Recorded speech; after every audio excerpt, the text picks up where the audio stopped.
triplex villas at Kollur, APR Projects. Parvathamma గారితో చిన్న chit chat. Hi అమ్మా. హాయ్, నమస్తే రోహన్. నమస్తే, ఎలా ఉన్నారు? నేను బాగున్నాను, మీరు ఎలా ఉన్నారు? సూపర్. ఓకే. పుష్పాలో బన్నీ మదర్గా కుమ్మేశారు. Thank చాలా అంటే చాలా ఎమోషనల్ బాండింగ్ ఇద్దరి మధ్య. బన్నీ కూడా అలాంటి ఎమోషనల్ క్యారెక్టర్ మదర్ తో చేయటం ఫస్ట్ టైం అనిపించింది, అవును సార్. అంత న్యాచురల్ గా.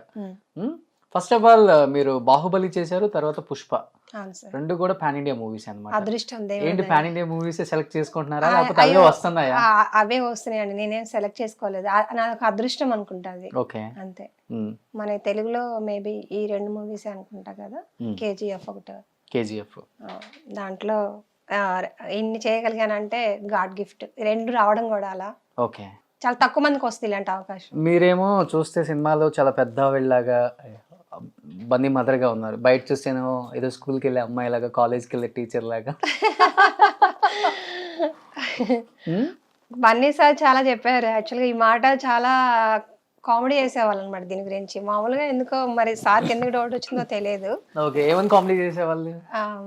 ఫస్ట్ మామూలుగా షూటింగ్ చేసాం కొన్ని రోజులు, తర్వాతకి మరి సార్కి ఎందుకు డౌట్ వచ్చిందో మమ్మల్ని అడిగారు, మీ ఏజ్ ఎంత అని అడిగారు.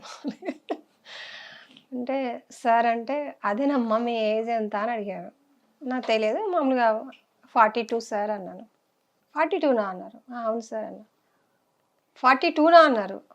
అవును సార్ అన్నా. ఎప్పుడు డేట్ ఆఫ్ బర్త్ అన్నారు. 79 సార్ అన్నాను.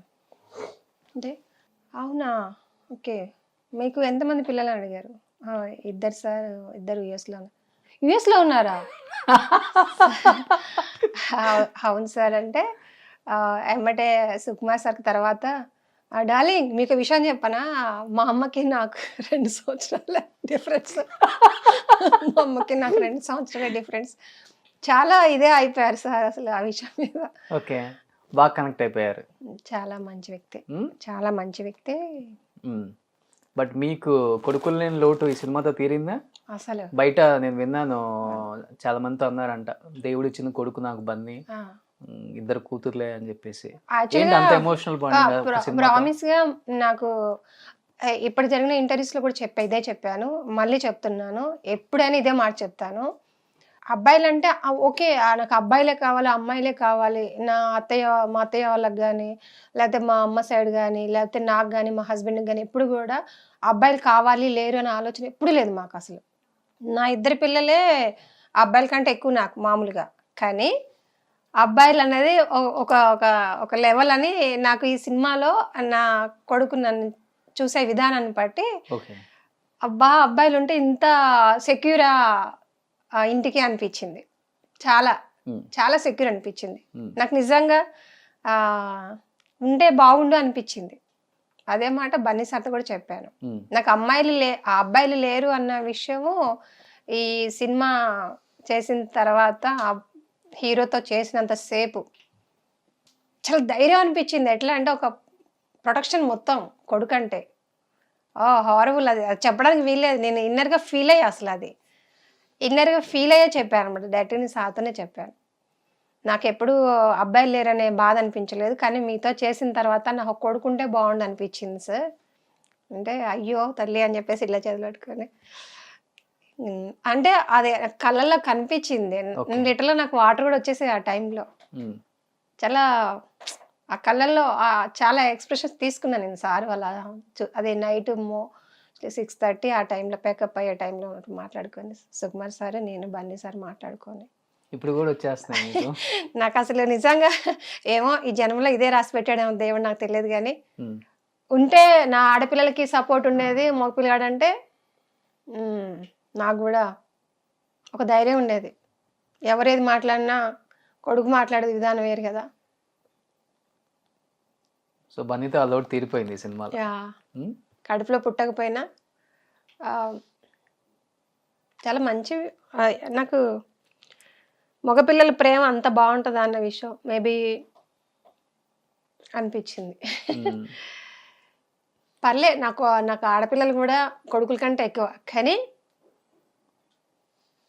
అంత మగపిల్లలకు ఉన్నంత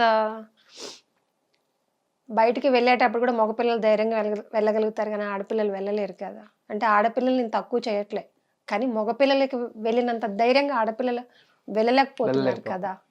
అదే కొడుకుతో పక్కన వెళ్తే ఎంత దూరమైనా జర్నీ చేయొచ్చు. ఆడపిల్లలతో వెళ్ళాలంటే నేను వాళ్ళకి సెక్యూరిటీ ఉండాలి కదా. అవును. అది ఈ సినిమాలో మీ ఇద్దరు చూపించింది అదే కదా, పార్వతమ్మ అండ్ పుష్పరాజ్. అవును అవును. ఇద్దరి మధ్య బాండింగ్ చాలా బాగా కనెక్ట్ అయిపోయింది. రియల్ మదర్ సన్ లాగా అనిపించారు ఇద్దరు. దీని గురించి ఏమన్నా ప్రాక్టీస్ చేశారా బిఫోర్ షూటింగ్ కానీ ఆఫ్ స్క్రీన్ ఏదన్నా దీని గురించి ప్రాక్టీస్ చేయటం, ఎమోషనల్ బాండింగ్ రావడానికి ఇద్దరి మధ్య? మేమేమి ప్రాక్టీస్ చేయలేదు యాక్చువల్గా. ఏమో మేమిద్దరం ఎంత బాగా చేసినా సరే దీనికి అందరి కష్టం ఉందండి. అందరి కష్టంతోనే సినిమా ఇంత అవుట్పుట్ వచ్చింది. ఒకళ్ళు నేనే చేశాను, బన్నీ సారే చేశారు కదా. బన్నీ సార్ని అంత బాగా సార్ చేశారు, చేసింది కూడా చూపించారు. కెమెరా డిపార్ట్మెంట్ కానీ మన డైరెక్షన్ డిపార్ట్మెంట్లో ఏడీస్ కూడా వాళ్ళు ఎంతో కష్టపడారు మాకు లాంగ్వేజ్ గురించి. మోహన్ సార్ అయితే ఏంటి ఏడీలో, మన ప్రవీణ్ గారు అయితే, వెంకట్ గారు అయితే ఏంటి, ఇంకో సార్ ఉన్నారు, వాళ్ళందరూ కూడా చాలా కంటిన్యూటీస్ కానీ కెమెరా డిపార్ట్మెంట్స్లో సార్లు కానీ ప్రతి ఒక్కళ్ళు మేము ఎంత కష్టమో మా కష్టంతో వాళ్ళు అంతే కష్టపడ్డారు. అందరం కలిస్తేనే అవుట్పుట్ మీకు అంత బాగా చూపించగలిగారు. దీంట్లో ఏ ఒక్కళ్ళని తీసేయడానికి వెళ్ళలేదు. ఈవెన్ ప్రొడక్షన్ వాళ్ళు కూడా మాకు టైంకి కొంచెం తీసుకొచ్చి ఇవ్వగలిగితేనే మేము అక్కడ కూర్చొని చేయగలిగాము. ఎవ్రీథింగ్ ప్రతి ఒక్కళ్ళ వర్క్ బట్టి ఇది ఇంత చేసింది ప్రేక్షకులు అంతా ఆదరించారు కాబట్టి, ముందు వాళ్ళు దేవుళ్ళు, ప్రేక్షకుల దేవుళ్ళు మా దృష్టిలో, వాళ్ళు ఆదరించారు కాబట్టే మేము ఈరోజు ఇలా ఉన్నాం. వాళ్ళ బ్లెస్సెస్ మాకు ఎప్పుడూ ఉండాలి. మేము ఎంత చేసినా సరే వాళ్ళు రిసీవ్ చేసుకున్న దాన్ని బట్టే మా లైఫ్లో ఉంటాయి. ఎస్పెషల్లీ బన్నీ మీ కాళ్ళు నొక్కే సీన్ ఒకటి ఉంటుంది. అమ్మో, మీరు ఒక పెద్ద స్టార్తో ఇన్ని సీన్లు ఇంత పెద్ద కాంబినేషన్ చేయడం ఫస్ట్ టైం నాకు తెలిసి. అండ్ దట్ టు ఆయన అప్పటికి పెద్ద స్టార్. కానీ ఆ సీన్ చేసేటప్పుడు ఎలా మీరు ఆయన కోఆపరేట్ చేశారా, లేకపోతే ఆయన ఏం కాదమ్మా మీరు దీన్ని పెద్దగా పట్టించుకోవద్దు, ఇది ఒక సీన్లో భాగమే, మీరు ఫీల్ అవ్వద్దు అని ఇద్దరిలో ఎలా జరిగింది ఇది అసలుకి? ఈ సీన్ గురించి అసలుకి మెయిన్ అది హాస్పిటల్ సీన్స్. అది ఆ షార్ట్ ఎప్పుడు జరిగింది, ఇది సీన్ సపరేట్గా జరిగింది.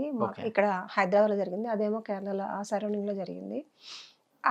సారు అల్లు అర్జున్ సారు ఇట్లా కాలు ఇలా పట్టుకుంటేనే నాకు అసలు ఒక ఇదే వచ్చేసింది అనమాట. అంటే ఒక రకమైన భయం వచ్చేసింది ఫస్ట్. అంత పెద్ద ఆర్టిస్ట్ ఎంత యాక్టింగ్ అయితే మాత్రానికి అలా పట్టుకోవడం అంటే మై గాడ్ అనుకున్నాను నేను. 2 కాళ్ళు దగ్గరికి అనుకున్నాను ఆ షార్ట్లో. అసలు భయం వేసింది అలా పట్టుకోను.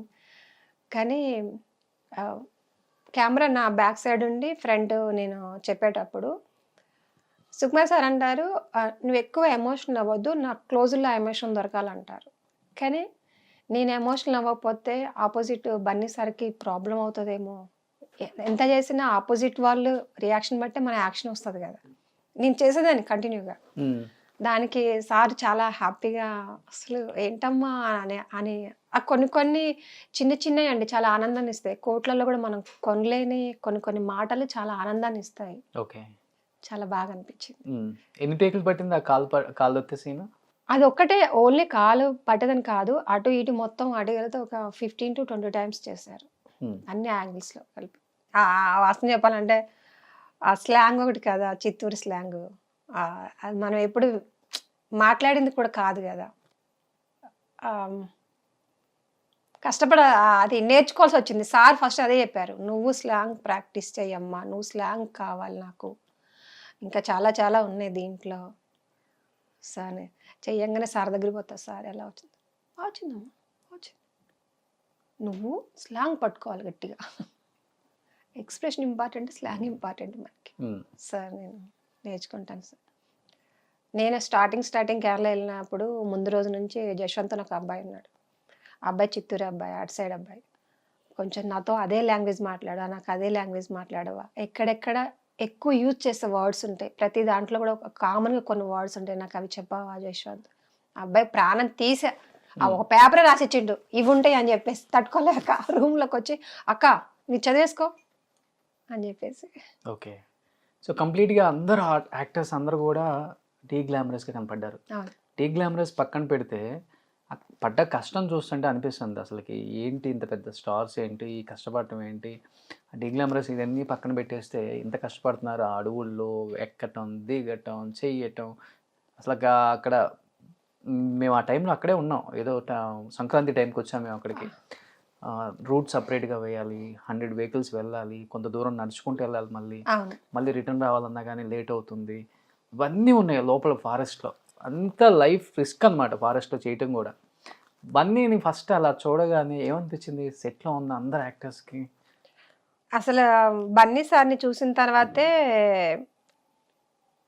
సినిమాలు ఇట్లా చేయాలా అనిపించింది సినిమా అంటే ఇదా అనిపించింది ప్రామిస్ చెప్తున్నాను అంటే ఇప్పటిదాకా ఏదో ఆ సినిమా షూటింగ్కి వెళ్ళామా చేసామా వచ్చామా అన్నట్టుగా ఉంది ఓకే నేను ఎంతవరకు చేస్తాను నేను ఎంత బాగా చేస్తానో నాకు తెలియదు కానీ సినిమా అంటే రియల్గా ఫీల్ అయ్యి చేయాలి అని అనిపించింది ఈ సినిమాకి నెక్స్ట్ బన్నీ సార్ డెడికేషన్ వేరండి ఆసమ్ పర్సన్ అంటే నేను చాలామంది యాక్టర్స్తో చేశాను కానీ ఇంత క్లోజ్గా ఉండి హీరోతో చేసింది లేదు నేను మామూలు కొన్ని సినిమాలు చేశాను కానీ పెద్ద హీరోతో చేయడం అనేది ఒక పెద్ద హీరోకి ఒక ఇంపార్టెంట్ నాకు అసలు చేసేటప్పుడు కూడా ఇంత ఇంపార్టెంట్ అనే విషయం నాకు తెలియదు నా క్యారెక్టర్ ఇంత ఇంపార్టెంట్ అనే విషయం నాకు తెలియదు చేసి మామూలుగా వెళ్తున్నాను నా సీన్స్ నాకు జరుగుతున్నాయి వస్తున్నాయి అంతవరకు కానీ సినిమా అవుట్పుట్ వచ్చిన తర్వాత జనాలు మామూలుగా ఆడియన్స్ నాకు తెలిసిన వాళ్ళు ఫ్రెండ్స్ అందరూ ఫోన్ చేసి మేము ఏడ్చామని చెప్తున్నారు ఓకే ఆ క్యారెక్టర్కి కొన్ని చోట్ల మా కళ్ళల్లో నీళ్ళు వచ్చాయి చాలా సంతోషం అనిపించింది అంటే ఓకే కనెక్ట్ అయ్యారు నా క్యారెక్టర్ కూడా తెలుగు ఎంతసేపు మన తెలుగులో తక్కువ మంది ఉన్నారు కదా దీన్ని మనోళ్ళు కూడా రిసీవ్ చేసుకున్నారు ఒక హ్యాపీ ఇలా అసలుకి అంటే చాలామంది యాక్టర్స్ ఉన్నారు తెలుగులో కూడా ఎస్పెషల్లీ కల్పలత గారికి ఈ అవకాశం ఎలా వచ్చింది ఇంత పెద్ద సినిమాలో ఇంత పెద్ద స్టార్తో సుకుమార్ గారి డైరెక్షన్ ఎలా ఇది హౌ ఇట్ ఈస్ పాసిబుల్ యాక్చువల్గా ఇది అలా నేను ఏమని చెప్పలేను సార్ ఎందుకంటే నిజమేంటంటే అసలు ఏమి లేదండి ఆడిషన్ నాకు సీన్ పేపర్ ఒకరోజు ఫోన్ చేశారు సీన్ పేపర్స్ పంపిస్తున్నామమ్మా ఆడిషన్కి రండి అని అన్నారు ఒక 1 వీక్ అట్లా టైం ఇచ్చారు ఒక 3-4 రోజుల నుంచి ఎప్పుడైనా పిలుస్తామన్నారు సరే అని చెప్పేసి అది రఫ్ పేపర్ పంపించారు డైలాగ్ పేపర్ ప్రిపేర్ అయ్యాను ప్రిపేర్ అయిన తర్వాత వెళ్ళాను రమ్మని చెప్పారు వెళ్ళిన తర్వాత నాకులాగే వేరే ఆర్టిస్టులు కూడా పిలిచారు అందరూ ఒక్కొక్కరు అంత ఎప్పటి నుంచి జరుగుతున్నాయి అంటే ఈ ఆడిషన్స్ నాకు తెలియదు నా టైం వచ్చినప్పుడు నా పీరియడ్లో నన్ను పిలిచారు వెళ్ళాను చేశాను కానీ నాకంటే బెటర్గా చాలామంది ఆర్టిస్టులు మంచి అదృష్టం అంతే లక్ ఇంకా వేరే ఏం చెప్పలేదు నాకంటే బెటర్గా చేశారు వేరే ఆర్టిస్టులు కూడా మరి డైరెక్టర్ అంటే ఒక ఐడియా ఉంటుంది కదా అంటే వాళ్ళ క్యారెక్టరైజేషన్కి నేను కలర్ తక్కువ అని తీసుకున్నారేమో నాకు తెలియదు మేబీ మేకప్ వేసే పని లేదని